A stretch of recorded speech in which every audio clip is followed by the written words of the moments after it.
Hey everybody, welcome to session 2.5. Now, we spent 4 class sessions talking about federal income tax laws that relate to nonprofits. And like I said when we started this, it's because that part of the law, specifically federal income tax law, just has a huge influence about how nonprofit organizations and specifically charities operate. We're going to take state and other taxes and we're going to pull them all together in just one class session. And we're going to cover it pretty quickly, actually. Specifically, we're going to talk about the property tax that most states have and how charitable exemption works for that. We're then going to talk about sales tax for the states that have a sales tax and how charitable exemptions work there. And then we're going to talk about the tax that a nonprofit can never be exempt from, and that's employment taxes. We're going to talk about employment taxes, withholding requirements, and then we're going to especially emphasize the difference between an employee and an independent contractor, because this is something a lot of organizations, especially smaller ones, get wrong. So let's talk first about property taxes. The way the property tax works in the state of Utah and a bunch of other states is it usually applies only to real estate, and that tax is assessed on an annual basis, usually through the county. So Utah County, where BYU is located, they have an assessor's office who oversees the collection of property taxes in the state, in Utah County. All 50 states have a property tax exemption for charitable uses. And most of those state constitutions at least permit, if the legislature chooses to exempt property tax, or they require property tax exemption under their state constitution. Most states have statutes that also clarify and establish the exemption, sort of create rules and laws around it. The Utah Constitution, for example, exempts from property tax property owned by a nonprofit entity used exclusively for religious, charitable, or educational purposes. So religious, charitable, or educational is considered exempt from property tax. And the code section that enhances that just adopts the same language from the Constitution, from the Utah State Constitution. Now, I want you to notice, though, that religious entities, so religious purposes are exempt, educational purposes are exempt, and then charitable purposes are exempt under Utah law. Now, under federal law, religion and education are charity. Under state law, that's not true. The state law definition of charitable is more like the everyday definition about caring for the poor and needy. And so the state law definition here is different than the federal one because the federal definition includes religion, education, scientific research, and so on. But under Utah state law, which is a totally separate body of law, under Utah state law, charity means caring for the poor and needy. Now, why does that matter? Well, there might be a nonprofit exempt under federal income tax law that is not exempt under state property tax law. And that's true. Came to a head in Utah County specifically.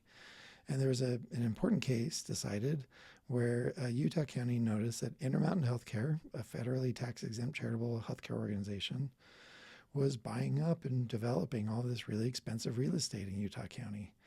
And they were claiming a property tax exemption. They were saying, hey, we're a charity. The IRS says we're a charity. And the state tax commission just kind of went along with that and said, okay, yeah, the Fed says you're a charity, so you are a charity.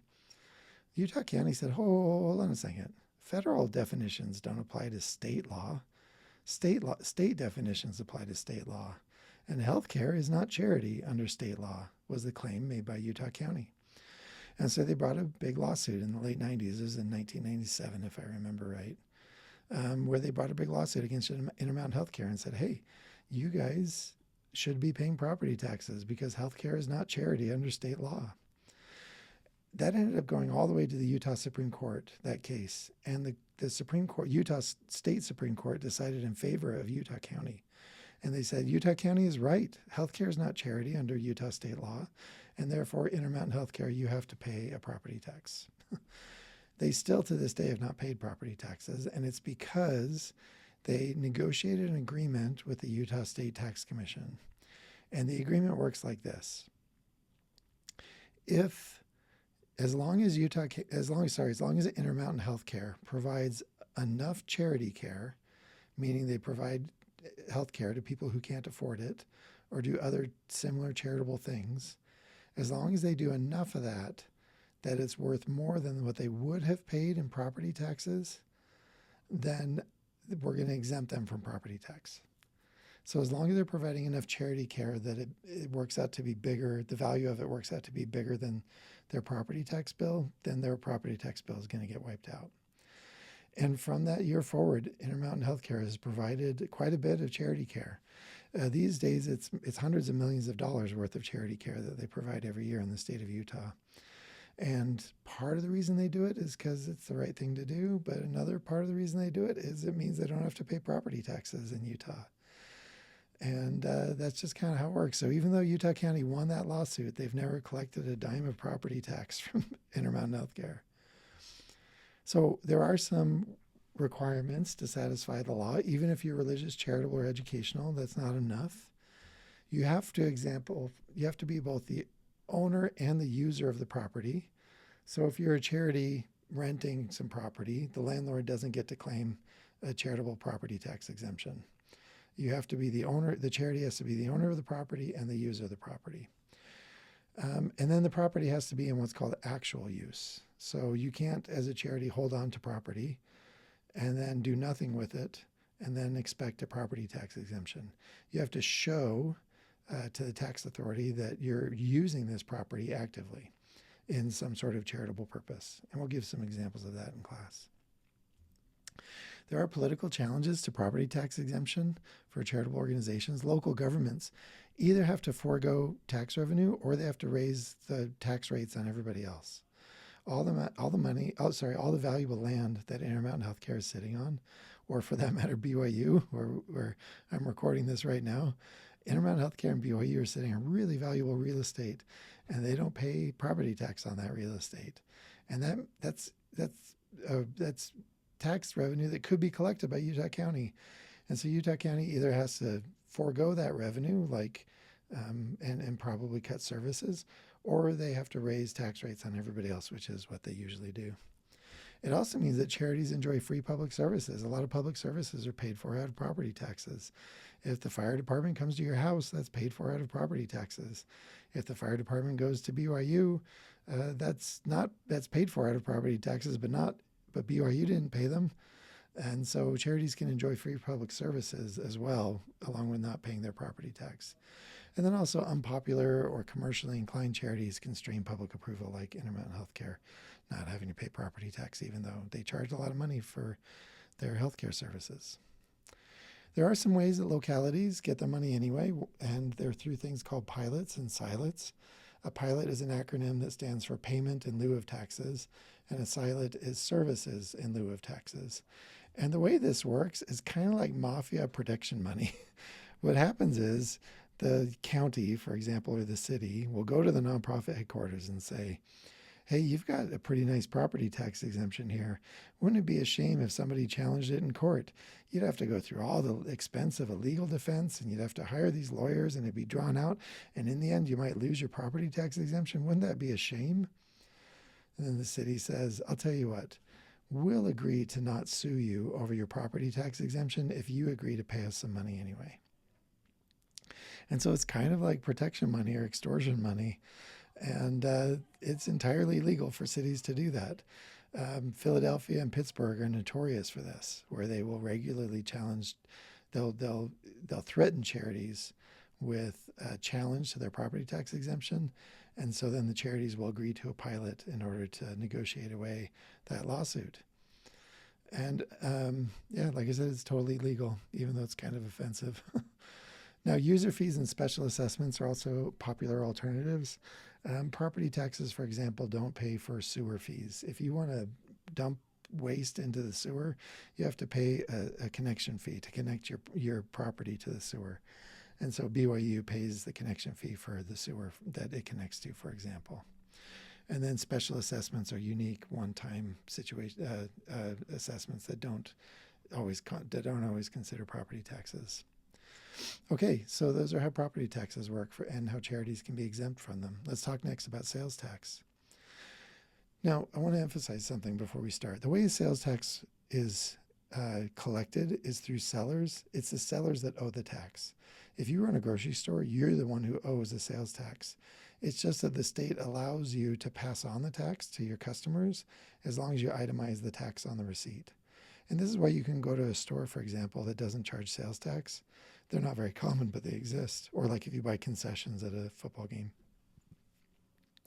You don't have to pay sales tax there because it's kind of a pain in the butt to deal with change. And so they do whole rounded numbers for their pricing, and they don't actually pass on the sales tax to you at the register. But if you want to as a business, you can pass the tax on to the customer at the register. You just have to put it on the receipt. In Utah, there are two ways that you can be exempt from paying a sales tax, and this is true for pretty much every state that has sales taxes. You can be exempt as the charity seller. So if you're making a sale in the conduct of your religious or charitable functions or activities, then that can be exempt from a sales tax. And so this is why when you guys go to the BYU store and you buy your books for class, you don't pay sales tax on those books, because selling books to a student is charity. It doesn't feel like charity because books can be very expensive, but you're not paying sales tax there because BYU doesn't owe a sales tax. They're not going to pass it on to you, which means they're not going to, because they don't have to pay it to the state. And so charities that sell stuff, as long as the sale is furthering their charitable purpose, then they don't have to pay a sales tax to the state, which means they also don't charge sales tax to their customers.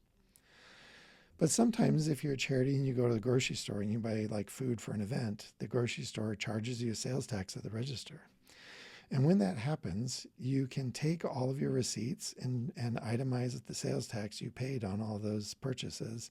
And you can send a claim to the state tax commission and say, hey, we're a charity, we were buying all this stuff, but they charged us sales tax when we bought it and we want it back. And so charities every year in the state of Utah and other states with a sales tax, charities claim a big tax refund, and it's a refund of all the sales taxes that they paid to the grocery stores and other stores where they were charged a sales tax.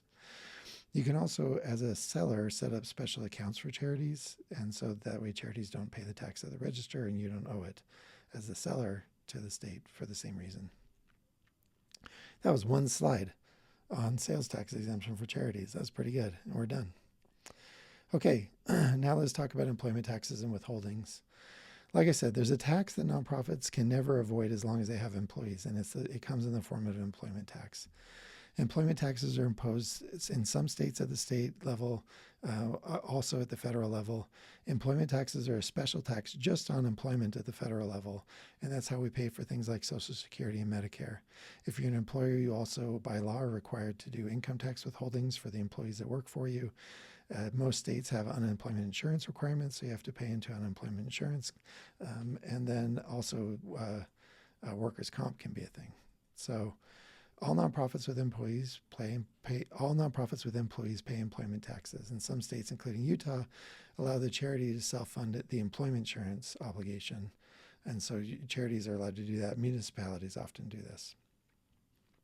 And like I mentioned, workers' comp is a legal requirement in all states, but it's not an employment tax per se. Neither is unemployment insurance for that matter. The way the federal employment tax works is half of the tax is paid by the employer and the half of the tax is paid by the employee.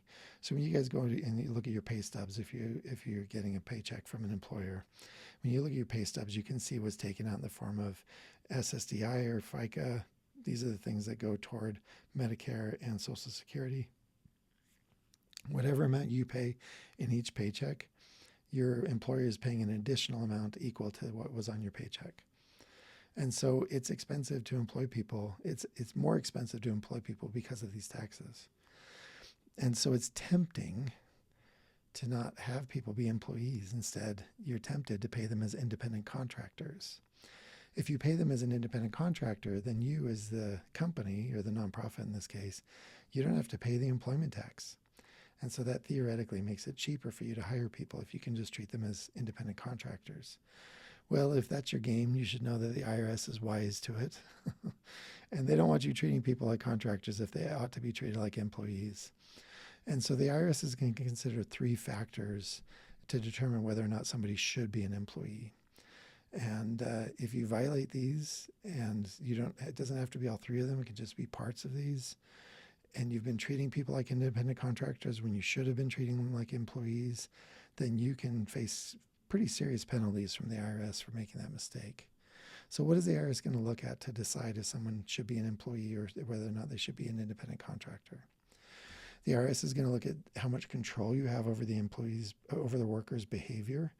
If you're controlling their day-to-day tasks, for example, then they're probably an employee. If instead you just give them a job to be done and tell them to come back when it's finished, then maybe they're more like a contractor. How much financial control do you have over their compensation? For example, like, are you paying somebody hourly and paying for benefits and stuff like that? That's probably an employee. Whereas, and you assign them a fixed number of hours, for example, that's an employment thing. Whereas, let's say you're just hiring somebody to do a job for you, and it might take them 10 hours, it might take them 20 hours, and you've agreed to pay what it takes to get for them to do the job. That's more like a contractor. Or let's say they're making a commission off the work they're doing for you. A lot of salespeople are treated as independent contractors, for example. Here you don't have as much control over the worker's income or salary, and so because you don't control their compensation, then they're maybe more likely to be a contractor. And then they're going to look at the type of the relationship. One of the questions they'll ask is, how does the employer and the worker perceive their relationship? And then how does the industry perceive that relationship? Is it typical for this to be an employment relationship or an independent contractor relationship?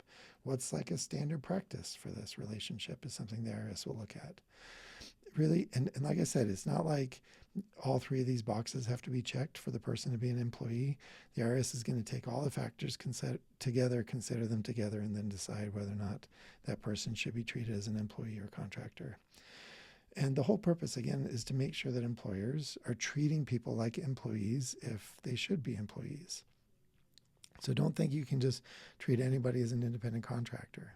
So, for example, could this person be an independent contractor in employment where there's an employment agreement that requires the worker to do regularly provided a list of tasks in a manner the employer describes? That's probably an employee and not a contractor. What about the worker being paid on a biweekly schedule based on hours worked and doesn't receive any performance-based compensation? That's pretty high control, right, by the employer, and so that person's probably not a contractor. And here the worker performs an essential function to the company and in a provided office facility and receives benefits in addition to regular compensation. Man, that is an employee and not a contractor. All right, thanks very much. And that's it for this one, and we'll see you in class.